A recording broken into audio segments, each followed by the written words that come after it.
Greetings metalheads, welcome to another edition of the Friday 13th YouTube channel. Today you're going to be listening to an audio interview with Bobby'Blitz from the Mighty Overkill. Now this interview was conducted back in 1996 for the Killing Kind album. So it was some time ago, so enjoy it, take it for what it is. Bobby's such a cool guy, if you met him you'll know what I mean. Check it out, enjoy, spread the word on Facebook, Instagram, Twitter and share on any Facebook groups. Cheers guys, stay metal, more interviews coming soon. Hey Jason. Hey Bobby, how you doing? Good man, what's up? Not bad, not bad. And I took my camcorder and filmed the show and shit. Oh, so you got yourself a nice bootleg, huh? Yeah. There's nothing, it always cracks me up how people put such value on bootlegs, but I mean, I've been a fan of the heavy scene for a long time. I think some of my most valued shit is like Man of War bootlegs, and I think I even have an Anvil bootleg at home. The guys we're touring with, yeah. Oh yeah, I saw Anvil when I was 12. Yeah. Like 14 years ago with Motorhead. I just read the review you put on them in your magazine that you saw them in '83. Yeah. Yeah, right. I wonder if they remember me because I sent them a photo of me when I was a child to their fan club, but they never responded. They never responded. Nope. I think they're illiterate. Yeah. Have you heard of my magazine before, Bobby? Yes, I have. Yeah, because it's been on the scene since '88. Sure. I mean, I think I've done something for Friday the 13th before, haven't I? Not as far as I know. No? It's the first time. Oh, okay. So I'm really looking forward to this interview. Well, I know the name that way. It's been going a long time, man. Thanks for the interview anyway, Bobby. Right, man, my first question is just to start the interview off, is could you tell me why Bobby, Rat and Sid left the band and are you still friends? Yeah, well, we threw them all out. No. Basically, everybody had left. I think it was more life decisions than anything else. With Rat Skates, it was I want to get married and make babies. With Sid Falk, he was just disillusioned, I think, with the band and wanted to do other things. And actually, Bobby was the difference. We asked Bobby to leave. Bobby wanted to take the band in different directions than Dee Dee and myself did. Right. Dee Dee and Bobby were the principal music writers of the band, and I was doing the lyrics and the melodies. And as they would argue more and more, we just saw that it was either going to be the last record for us, or if Bobby controlled the band, we would be in a much different direction. I think Bobby wanted to take it more in an anthemic direction than Dee Dee did, and Dee Dee wanted to keep musically the roots of the band intact. Right. So it was when they had the problem, they presented it to me. They said we've always been a democracy and you're the deciding vote. So I chose to stay with Dee Dee based on direction of the band and friendship. I've known Dee Dee for even a longer time than I knew Bobby Gustafson. Yeah, I've got one of your demos. Is it Mortal in Black or something? Power in Black. Yeah, I've got a rough bootleg of it. Yep, we were actually Dee Dee, that is with Bobby Gustafson, but prior to that, Dee Dee and I were together about 3 years. You used to have Dan Spitz in your band, yeah? Dan Spitz, yep, way back then. Yeah, I remember that. He was only a little part of our band, if you know what I mean. Right, yeah. Right then, my next question, Bobby, is could you tell me what's been happening since they left? What's been happening with you guys? Since the last what? Since they left the band, what's been happening up to now? What's been going on with you guys? Well, we've gone through some more changes. Merritt and Rob are also gone from the band. Which album did they play on? Yeah, Canavino is racing motorcycles, and Merritt is also a married and happy man right now. Right. Probably working on bringing other little Merritts into the world. As far as the band's going, what's been happening is we've pretty much continued to do what we do. This is a band that has never been necessarily media conscious, and it's probably one of our downfalls, that we pay a lot more attention to what we're doing as far as playing live shows and as far as creating our music than to how we're promoted. But we most certainly have been working in the overkill vein with the Killing Kind, for instance, with our live record, Wrecking Your Neck. With a few label changes, a few member changes, the band remains intact and remains with the same ideals that we started with as far back as 1985. Right, okay, next question is, where did you find the new guys and from what band were they in before? Hello? Hello? Okay, the new guys. Sebastian auditioned for us. Tell you what, Bobby, could you call me back in 2 minutes? I'm going to get rid of this fucker on the phone. I don't have your number. Right, have you got a pen? I don't... They've gone. They're gone. Okay. Yeah, fuck, 'cause they'll bring back in a moment, I bet you. Okay, so Sebastian auditioned for us in '90 when Gustafson left the band. We were made very close friends with him. He had another project called Ramrod with Joe, the second guitar player in Overkill right now. Right. When Merritt and Rob left, they were very, very natural choices. Ramrod paralleled Overkill, most certainly not the same, yet most certainly heading for the same type of a goal. Very raw, very brutal, most certainly not paying attention to what was going on as far as what was the new stuff, what was hip, what is today. I mean, people tell me that if I get myself a bad heroin habit and wear an upside-down cross, that I might sell 1 million records. But that's really not my concern. Concern is to keep it going as it is. And Joe and Sebastian had the same type of an attitude.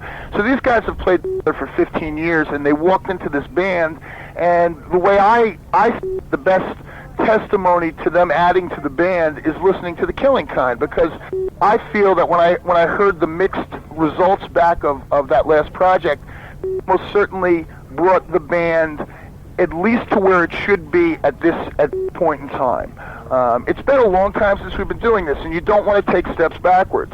It makes no sense. You lose all sorts of ground at our stage by taking a step backwards. All right, I was talking about members, old members, new members. Yeah. Who did you consider as having new members? Was there anybody famous or that approached you? Anybody like in other big bands? Well, we're kind of allergic to rock stars, right. So we just look for guys who had the same type of ideals and standards as we had. We're looking for guys to make the band better, not guys who think they're better than the band. Right. So there was really no other considerations. The auditions were done over the phone. You want to join the band? Yeah. I said, be here in an hour. Wow. Yeah, that's how it was done, honestly. Actually, Sebastian played for a while with Anvil, who's touring with us. Yeah. And I saw him, I hosted like a 10-year Megaforce party, which was our first label, in New Jersey. I saw that in Metal Forces. Right, I was the MC, and I did some Sabbath numbers, and I was talking to Sebastian, because like I said, we were friends, and I said, Rob's leaving and Merritt's leaving, so are you and Joe interested? And he said, yeah. I said, we start rehearsals in 2 weeks, so just give me a call, and we'll work out all the money. Excellent. And that was that. Brilliant. My next question, Bobby, is what happened to Atlantic Records? What happened there? Well, it was a combination of things. I mean, we could most certainly read the writing on the wall. They've cleaned house over the last 3 or 4 years of metal in general. Drops all the metal out. Sure, man. I mean, we're a metal band. I can wake up every morning when I'm shaving and say, yeah, I'm in a metal band. I don't have to say I'm in a death metal band or I'm in a alternative band. I don't know what the fuck I am. I don't have an identity crisis, so I knew that soon we would be leaving. So we released I Hear Black in '93 and began searching deals. Yeah. So we had pocketed our CMC deal in the States as far back as late '93. They said, if you can get off the label, this is what we'll sign you for. So it was to our advantage to be dropped. We most certainly were dropped. I'm not going to say we weren't, but we most certainly put the word out to anybody in Atlantic that if you can get rid of us, do so, and it will save our careers. Yeah. So we weren't, if you're a drop band before you have a deal, and you don't have a deal, your meat on the table. Everybody just sort of eats you up. As compared to us searching a deal prior to being dropped, our value was a lot higher. Uh-huh. So how did the deal with Concrete come around? Were they the first label that approached you? Well, it was CMC in the States, and CMC did all the legwork.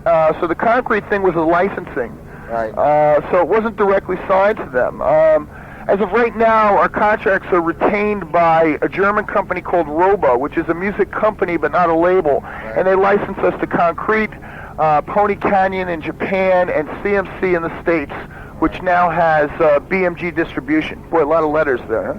So who else approached you then? Was anybody like Music for Nations? Did you approach those guys? No, we didn't approach them. We had approached Roadrunners, Metal Blades. We definitely went the independent route because we felt the majors had their run with metal and they're not interested. The majors are what they are. I'm not going to say that they're a horrible thing. They're most certainly good for music, but the point is The alternative labels. They move. You more. They move with the flavor of the day. I mean, and that is their job to do that. So I can most certainly not flag that. And all this whole thing has done to us is push us to where we belong. I mean, this is a band that thrives in the underground. We've never been the media's best friend. We've never been all over MTV, and it really has never bothered me. We've survived by our own rules. Good on you, man. Good on you. Yeah, well, fuck it. It's kind of the support we get are from people like yourself who want to know what we're doing, that we don't have to play any fucking games with cool or uncool or, fuck it. The only trend we have is that there is no trend. Yeah, excellent. Right, my next question is, Bobby, which is your favourite album and why that Overkill's done? Well, let me leave out The Killing Kind because it's new and it's kind of like having, I liken writing, producing, and releasing a new record as probably the closest thing to a man giving birth, but I think that if I leave this one out because it's new and I'll be biased and say it's the new one, I'd say Horoscope. Right. And the reason was that there was the member change in there, and I've really felt that the rest of the metal community looked at us like, oh, well, they're done. They're finished. They can't do anything now with new guys. They're not going to be able to do it. They're never going to come back with the same fire.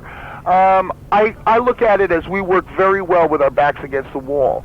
We're brought up in that type of an environment, I think, that though words get you farther in life, a good fight every now and then sort of cleanses your soul. and Horoscope speaks that all over it to me. That's a brilliant album, man. Overkill personified. It's funny, that's our least selling record. Really? Yes, that is the one that sold the least out of all of them. Brilliant. Yeah, well, I mean, I like it. I like them all naturally because they're a part of me. But the point is that I thought that one would be the most selling record. It actually is the least by probably about 10,000 copies. Right, because that's one of my favourite albums, and the most favourite album that you've ever done, in my case, is Taking Over. I just love that album. You know what's really cool about Taking Over is that it showed us developing as a band. It was a wall of sound. I think it really made a statement that we're here and we plan to be here for a long time. It was a big progression from Feel the Fire. Oh, sure. Every record, like a totally different band. Every record's got something different about it, and the point is that this band has progressed, and you can put on Feel the Fire and you can put on The Killing Kind and go, this ain't the same band. Exactly, yeah. But there's most certainly elements of the same band. It almost sounds like The Killing Kind was inspired by a band that had written Feel the Fire. But Feel the Fire was a bunch of kids who went into the studio who were so excited and hungry and happy to be in the scene that it came out all over the record. But it wasn't as powerful as the next record, where we started realizing what power we actually had within our hands. And Taking Over was the beginning of accomplishing or harnessing that power. Yeah, I saw you on that tour with Halloween in England, '87. Oh, the Hammersmith with the big fuck you hand. It was the Manchester Apollo. Oh, Halloween. Manchester Apollo. Okay. Yeah, I went to see you guys, and my friend went to see Halloween, and we was arguing on the way home which was the best band. But I was at the front. I was 17. I was giving it some, Well, they definitely had more clothes in their wardrobe than us, and we were the dirtiest band. So. I also saw you in Leeds as well, the Christmas on Earth. Oh yeah, with Megadeth and Cro-Mags. Yeah, sure. Creator. Yeah. What's your least favourite album then, Bobby, and why? My least favorite? Yeah. I'll tell you what the hardest one for me to write was I Hear Black. Yeah. And I'm saying that because it was probably the most different time in our career. It's the first time Dee Dee and I had let other people come into our writing team, and that was Rob and Merritt. We tried to make it more of a band and say everybody writes now. So it was hard for me to write songs with Rob Canavino. It was hard for me to write songs with Merritt Gant. I mean, the songs I did with Dee Dee were a piece of cake. I mean, he hands them to me at breakfast. They're done by lunch. But with these guys, it was a month-long process, month after month of just dragging it out and trying to make it work and trying to make everyone happy. And I think that's kind of reflected in the record. But regardless of it being the hardest record to write, I think it's one of my personal biggest accomplishments because it wasn't an easy thing for me to do. It was very, very hard to do. So when I think of that record, I think of it most certainly in good terms, but I don't think of it as representing Overkill the way Overkill has always been represented. Okay, My next question is, could you tell me about the Killing Kind LP? How well is it selling? And do all the members contribute in writing songs and lyrics? Well, as far as the writing goes, it's back to Dee Dee and myself. Right. But as far as putting the songs together, it's most certainly a band thing. We hatch the ideas, these guys tear them up, and then we put them together as songs. As far as the selling goes, it is outsold. This has brought us back as far as European sales, for instance, as far back as it sold more than Horoscope. Right. Sold more than didn't sell more than Years of Decay, but sold more than Horoscope. So it's brought us back up to that level as far as a European audience goes. I assume everywhere but England, because we're not invited to play over there. So. Holy shit, 'cause I haven't seen you guys since '88. Yeah, we got older. You've got to play it, Bobby. I mean, it's like, you know, it brings back memories, because I grew up listening to you guys. Mm-hmm. You know, peace to you guys. You know, respect and shit. You know. Well, you know, I mean, it's what we like to do. It's most certainly worked out to the way that. Could we do anything else? I don't think so. I think that we're so locked in to what we like doing that it becomes a little bit selfish, and it comes across as commitment, sure, and we are committed to it, but we're selfish in our commitment because this is what we like. Hey, man, you only go around once, you know? You know, I don't want to put on my tombstone that he did everything he could to succeed.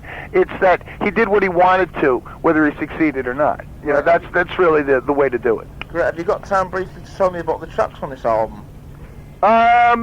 What, lyrically? Yeah. Well, Battle and Godlike and...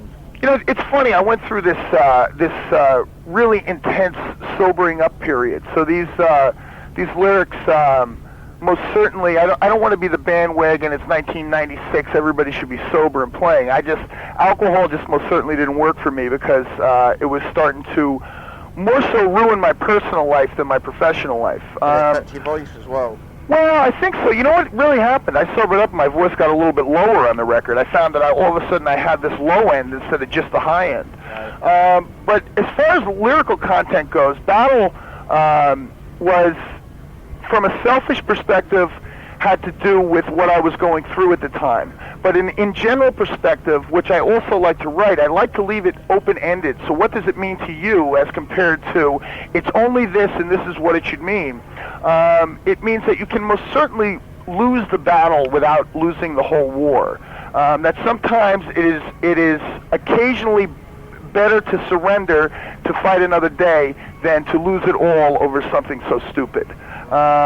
No, this band is definitely laden with positive messages through what sounds like a very angry approach to things. And Battle was, to be selfish again, was me getting over this bullshit and for instance, saving my marriage.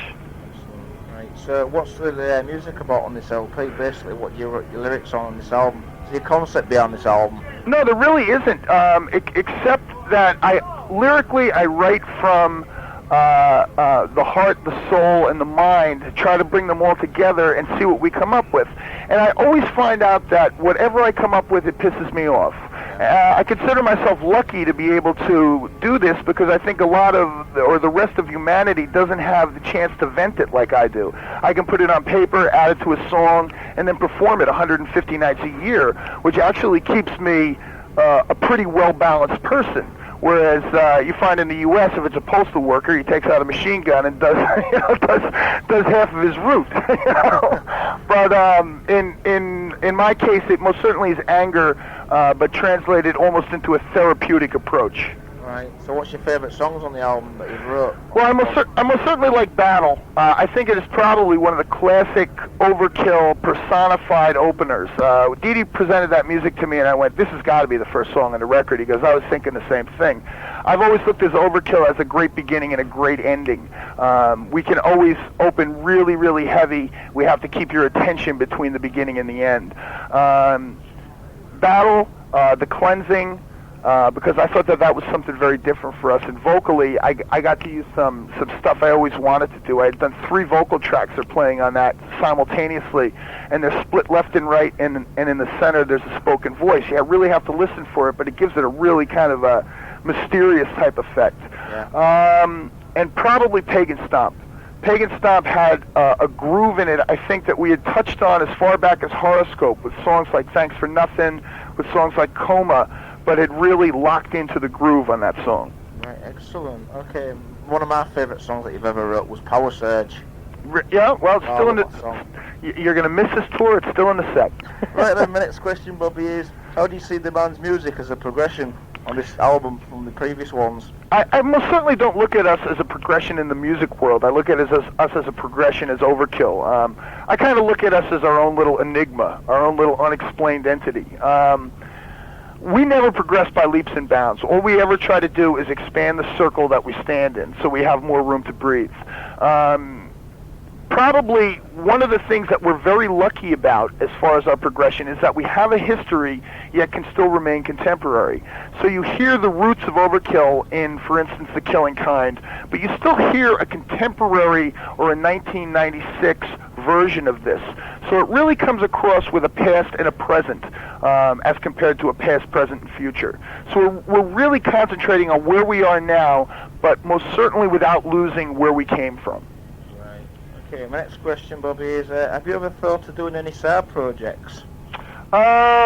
Singing?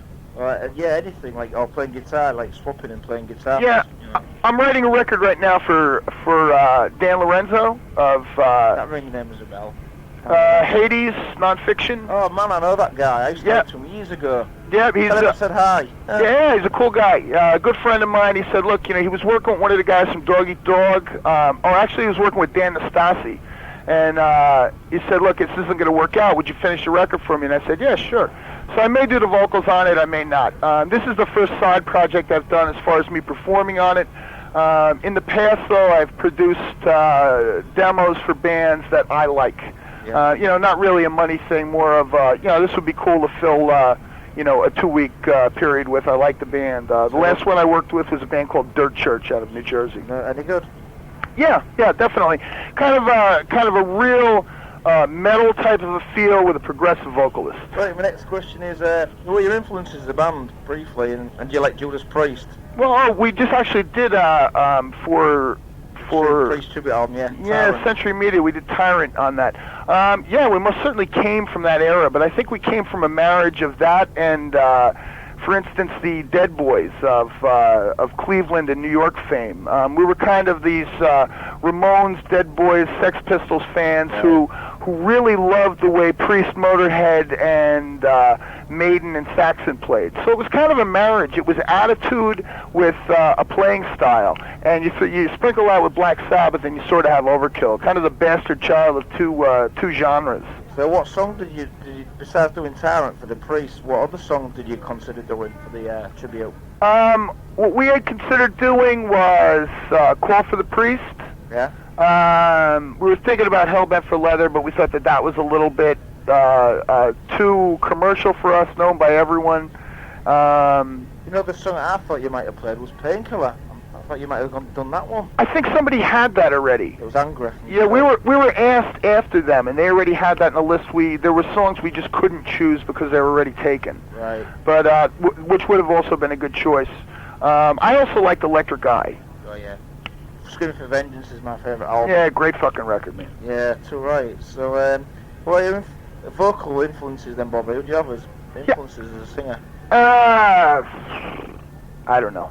I like singers, but I don't necessarily think I've ever used any of their stuff in it. I've always liked the approach of Ozzy. I've always liked the approach of Rob Halford. Always liked the approach of Stiv Bators. Do I sound like any of them? I really don't know. I don't think so. Maybe other people think I do. But they'd probably be the influences. I mean, I think I'm more influenced by energy than anything else. I kind of have this on button that somebody hits right before I go on, and I scream myself into a sore throat, and the next day they hit it again. I do the same thing over and over again. Right. My next question is, being the godfathers of power metal, that's how I see you guys. Do you think you've influenced a lot of 90s power metal bands? I don't think anybody would ever admit to it, but I most certainly think we must have, just based on the fact that we've been here for this amount of time, and we sell records, and we do 150 shows a year, regardless of what the scene is like. People go, metal's dead, and I go, yeah, I'm awfully tired if it's fucking dead, man. I haven't gotten a rest in 10 years, We're doing this shit all the time, and we're not playing to any less people. So I would think we most certainly have, though I rarely hear from anybody, you were a big influence on us. Yeah. Right, my next question is, what do you think to all this bandwagon shit like Pantera? Hmm. Do you think there's too many clone bands copying Pantera and not enough bands copying off Overkill, the better band? Well, I don't necessarily want to get into the politics of it. Whenever I listen to something that sounds like someone else, especially a singer, where if someone, for instance, is copying Phil, I will always go to the source and not go to the copy. That usually makes me push stop on the CD player. You know? Yeah. So I'm not really too hip on what's copied. I'd rather hear something that's original. Yeah, there's so many Pantera bands now, which is really pissing me off. It's just fucking totally oversaturated. It's just like, can't think of anything original. Well, People say you can't do originality in music now, but you can if you put your mind to it. I think probably the best advice I could ever give a band that was just coming up is stick to your guns regardless of what people say about you. You know, probably the best compliment you can get with an original idea is, that sucks. Because it means that it's original and it's not common to people. So they're going to immediately perceive it to be no good. But if you stay with that idea and people come around to your way of thinking as compared to you making a compromise and going to their way of thinking, you will most certainly last longer. Yeah. I mean, the only testimony I have to that is this band. I mean, this band was turned down by probably 25 record labels before we were signed. I got a no thank you from a record label in the States that said, this band does not stand out like a nude Playboy bunny at a Salvation Army coffee breakfast. And I said, boy, that means we must really have something here. You know? Oh, wow. So, you know, the point is that originality is not necessarily accepted with your first exposure to the public. The public may perceive your originality to be something that is no good. So if you stay with that and you present that idea again and again, you'll notice that the public comes around to your way of thinking instead of you going around to their way of thinking, which means you'll be gone sooner. What do you think to all this alternative shit then? Do you listen to it, or do you think it's just crap like I do? Well, you know, I mean, that's another totally fucking oversaturated market, you know. It's like a full fucking toilet bowl. Will somebody please flush? You know? It sounds like you've got to be depressed to listen to that crap. Well, yeah, it's definitely kill yourself music. And they've proven that already, I think. Best thing you ever did was blowing that up. That's totally unquestionable. I do think that there is some value in it. But if you want to talk about bands copying bands, holy shit, you know, you go to the Heroin Institute of Technology and you can get a fucking singing job, you know. but my point being, it'll most certainly run its course like everything else, because as soon as oversaturation happens, the weeding out process is only next. Do I think the pendulum will swing back to us? I really don't know. I personally think that there will be young, talented metal bands coming up to take the place of bands like the Overkills, like the Exodus, or like the old Metallica. Overkill Juniors. Yeah, sure. I mean, who knows? We may be here until we're in wheelchairs. I mean, I really don't know, and I would like nothing more. But and I most certainly consider myself lucky and measure my success in the amount of time I'm able to do this, not in the amount of money I've amassed. So, you know, the point is that there is room for heavy bands right now, and now is the time to really strike with it. It's the alternative stuff will eventually go away. People are most certainly getting sick of being told that life sucks. Right, so do you think Overkill, when you get older in your wheelchair, you'll be slam diving in your wheelchair, yeah? Right, I'm going to get myself a ramp. The new stage set, fit into the crowd. Excellent. Right, the next question is, I understand you've done a new album, is that correct? You've started to release a new album or something? Oh, you know what they did? We were coming over to tour here, so they're trying to, the record label over here, Concrete, is trying to put together something that will stir up an interest in this tour. So what they did was they took The Killing Kind, they added a poster to it, they put a track we had done for the Japanese label, Black Sabbath's Cornucopia, a track we had done through the Horoscope Sessions, a song called Killogy, and Tyrant from the Judas Priest tribute on it. It most certainly is nothing new. It's most certainly nothing I'm specifically proud of based on the fact that it really is old news even at this point. Right. But the point is that they wanted to see if we could drum up any type of an interest. I mean, between you and I, it's The Killing Kind with 3 other tracks. Right. And you put that in your damn magazine, and who cares whether it sells or it doesn't? You got a good attitude, man. I don't want your fucking money. I just want your loyalty. You don't like Metallica, then? Shit, man. Right, my next question is, so have you got any new tracks wrote for the new album, next album? Yeah, Dee Dee's about six deep so far. I get these tapes as soon as I return from this tour and begin working on putting the vocals on them. So I get the tapes for the new record when I get home. We're kind of like a blue-collar band, you know. It's like a bunch of carpenters going to work. We never really stop, take vacations, or do anything. Never got into this for the fast cars and the wild women. Just did it because we like to, and it really most certainly makes us happy. So there's always phases that we work in. We're finishing up right now, and then we begin again with phase 1, which is the writing and demo process. Right. So how many songs have you got wrote then? Is it pretty much like the Killing Kind? I would say probably, if I had to take something from The Killing Kind, somewhere between Pagan Stomp and Godlike. Right, excellent. So when are we expecting to see this album? We're looking at a release date around September. I ever thought of using Terry Date again, because she's been a bit quiet these days. Who? Terry Date. Oh, too much money. Too much money? Too much money. He was giving us a break, and he was still twice the price that we could afford. What about Colin Richardson? I think what we're going to end up using, we may end up using Chris Tangridis again. Oh, the guy did Priest and... Yeah, well, he actually mixed The Killing Kind for us. Right, have you heard that Judas Priest have signed to Steamhammer? FPV? You're kidding? No, somebody told me the other day they'd signed to Steamhammer. No shit. Yeah. So, the new singer used to be in a band that I used to know, called Winter's Bane. Have you heard of those guys? Right, he's a guy from Ohio, right? Yeah, he used to be in Massacre Records. Sure. Yeah, well, he's singing for him now, so... Ripper, or... Yeah, right, my next question is, when will we see the band over in England or Europe? Well, as soon as one of your tight-ass promoters wants us over there. I'd love to see you guys over here, man. I mean, there's still Overkill fans over here. Yeah, believe me, and we most certainly want to come. The hardest thing and the most honest way I can say this is we can't pay to play. Yeah. And that's the way it comes down to it, is at least has to cover our expenses. And if somebody is willing to do that, we most certainly knock on the door for every record. We've not foregone going there. We try every time. Yeah. It really has to do with promoters. It has nothing to do with this band. Right, well, ever thought of playing Dynamo Festival? We knock on the door every time. Yeah, well, you want to see if you can get on next year, because apparently it's supposed to be one of the last ones. Yeah, I don't think the fucker likes us. Yeah? Yeah. No, I don't think he likes us. I'll put a good word in for you, man. Please. Guy. Please. Well, I'm surprised you haven't played. I mean, Overkill, Testament have played.